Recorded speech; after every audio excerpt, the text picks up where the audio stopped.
So Netflix and modern reimagining, if you hear those in the same sentence, you know exactly what's going to happen. So Scooby Doo needs to just be put down. He's old. He's an old dog. And we have enough Scooby Doo to last us a lifetime. We don't need any more Scooby Doo, especially modern reimaginings. We had Velma, and look what happened. But Netflix announces modern reimagining for Scooby Doo in live action series, stoking fears of a new Velma. Scooby Doo, beloved by so many, just can't leave it alone, can they? Netflix will bring another modern reimagining of the Scooby Doo franchise into its live streaming service, or its streaming service. The fictional dog Scooby Doo has often been asked many questions, such as, "What's new and where are you?" Over the many decades. It's been around for so freaking long. It's so freaking been, and then you had like Scooby Doo and 13 Ghosts, all that, and it had like Vincent Price, and it was pretty good. I mean, it didn't have the normal cast, like the normal crew, but it had Scooby, it had Shaggy.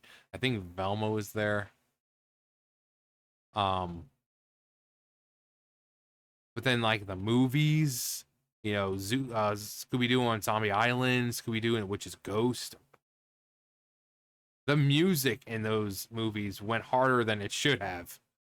I mean, the Witch's Ghost, come on, gave rise to the Hex Girls. Come on.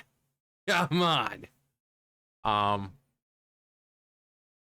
The 13 Ghosts of Scooby Doo. Did I say Scooby Doo and 13 Ghosts? It's 13 Ghosts of Scooby Doo. But yeah, it's been around. The What's New Scooby Doo with Simple Plan doing the theme song. It's been around so long that we don't need any modern reimaginings, especially when we know what Netflix and modern reimagining actually means. In this modern reimagining, old friends Shaggy and Daphne team up at a summer camp with scientific townie Velma and the strange but handsome Fred to solve the mystery of a lonely, lost Great Dane puppy who may have witnessed a supernatural murder. Oh, Casey Kasem back in the day. Casey Kasem, and now it's Matthew Lillard. While Scooby Doo has continuously proven to be a strong brand that has more outlived many of its Hanna-Barbera brethren from decades past, the show has found itself riddled in controversy after recent negative and outspoken backlash from changes made to the source material for the sake of diversity in 2023's Velma. Like, here's Shaggy. So we have like Velma, who's strong, woman of color. We have Daphne, who's Asian. We have Fred, who's fucking a bumbling moron who can't do anything on his own. Because remember how Fred was like that in the original? And then we have Shaggy, who's black.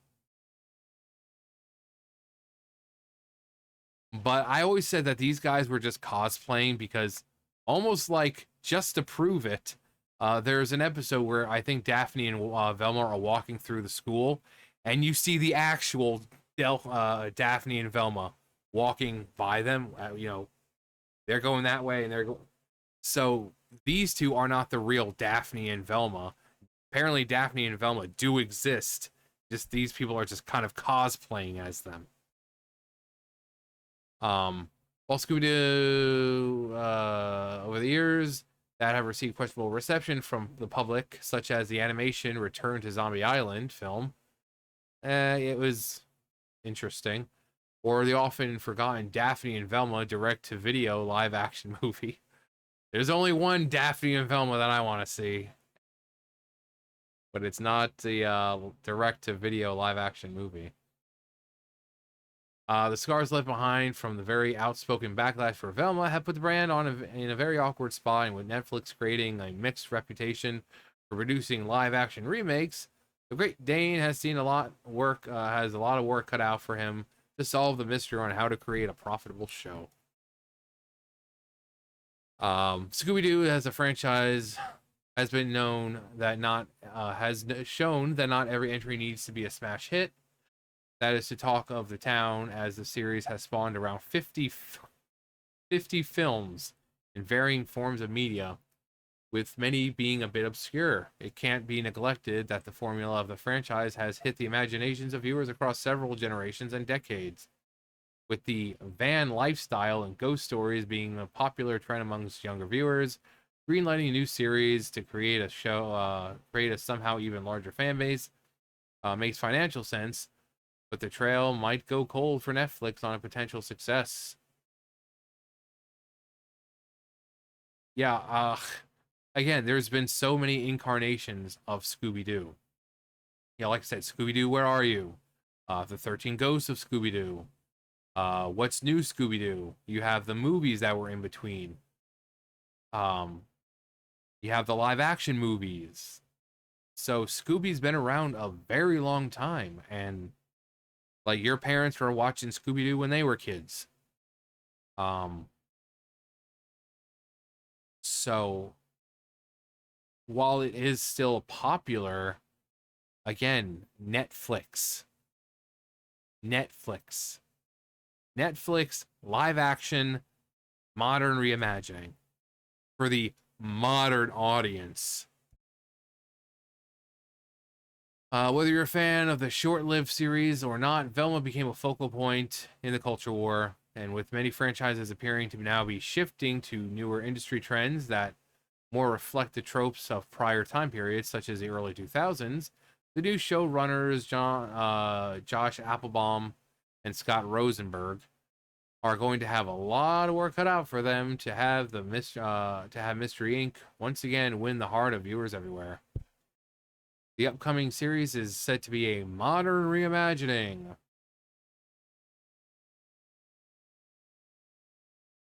of the iconic mystery-solving group and will explore the beginning of their history.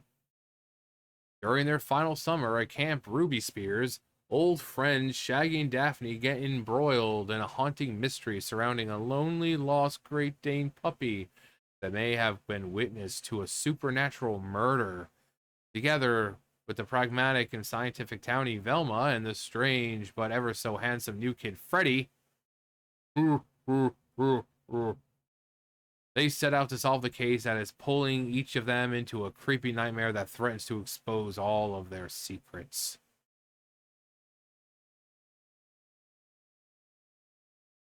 In what has been stated by those behind the production so far, it appears that the team has spoken highly of the brand, with executive producer Greg Berlanti even saying that one of his first and favorite jobs uh, was with Bill Hanna and Joe Barbera while they signed animation cells.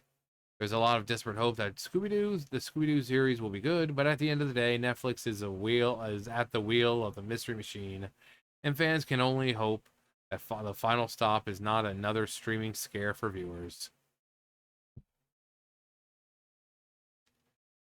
Hasn't the Scooby-Doo IP suffered enough? Like, anything from Netflix should be ignored. First, they licensed out Looney Tunes to Tubi. Now they're licensing out Scooby-Doo and the gang to Netflix for a series that no doubt is going to be as horrible as Velma. WBD must be even worse off financially than I dared hope. Again, Scooby-Doo has been around for so long, and you know, sometimes you just need to let the old dog rest. You know, he's been through a lot. So just let him rest. We just had Velma, which was a flop. No one liked it. So let's, just say that, Scooby-Doo, Scoobs, he's dead and buried. Let his, let him lay buried for a while before you try reviving him. Okay? A modern reimagining from Netflix? No. Like, I love Scooby-Doo. I've watched Scooby-Doo since I was a kid. I mean, I think a lot of people have. Scooby-Doo, a pup named Scooby-Doo, 13 Ghosts of Scooby-Doo. Like I said, I love the movies. Zombie Island, Witch's Ghost. Especially that Witch's Ghost had Tim Curry in it. I mean, Tim Curry, come on, come on. But also, like I said, the Hex Girls, which there's a following for them. And when they were shown in Velma, they show Thorn. It's like, what the fuck happened? What did you look how they massacred my girl? She looks like she's been doing drugs. Like, how much is she doing? Because she looks horrible. But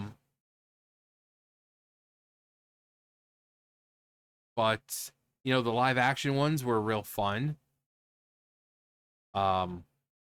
So much so that, again, Matthew Lillard has become like the voice of Shaggy because he did so great as Shaggy in the live action movie. That he's now the voice of Shaggy. So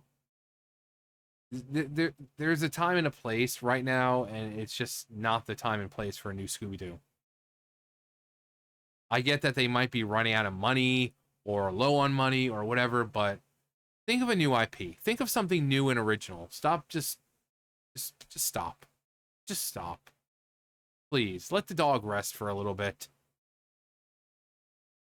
But also there was that other live action one where I can't remember the name of it, but it's like there's a mysterious figure in a cloak going around. It turns out that it's Velma or something. I can't remember the name of it. Hang on, actually, let me find it. Scooby-Doo and the Lake Monster. It was like 2010. So yeah, Velma is like the villain in there, but I think she's like in a trance or possessed or whatever, if I remember. And she's the one kind of commanding the lake monster. But it was entertaining. But I mean, even stuff like that, it's been around for so long, and they've tried so many different things that just let it rest. But anyway, which is which? The one episode everyone remembers simply because of the title. Which is which? But yeah, Scooby-Doo, modern reimagining should never be in the same sentence. Or Netflix, modern reimagining, and then the whatever it is that's going to be reimagined for the modern audience. Should never be in a sentence because you know how it's going to end up. Anyway, that's going to do it for me. You guys know the drill. I'll see you guys later. Bye, guys.